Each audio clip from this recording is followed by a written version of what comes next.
Поради актуелната ситуација со COVID-19 и оваа година традиционалното одбележување на празникот Тодорова сабота ќе биде одбележан со скромна содржина.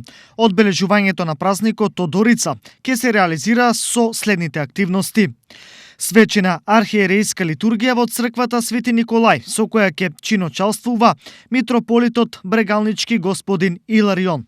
Свеченост по повод рестартирање на алтернативното водоснабдување во местото викано Дивљак за село Горобинци и град Свети Николе. 12:30 ретроспектива на 20 годишниот јубилеј од меѓународниот фестивал на изворен фолклор Тодорица, кој ќе се одржи во големата сала на Дом на култура Крсте Мисирков. Поради ситуацијата со коронавирусот, ќе недостасува организирањето на традиционалниот Тодорички панаѓур. Сите овие настани ќе бидат организирани согласно протоколите за заштита од COVID-19.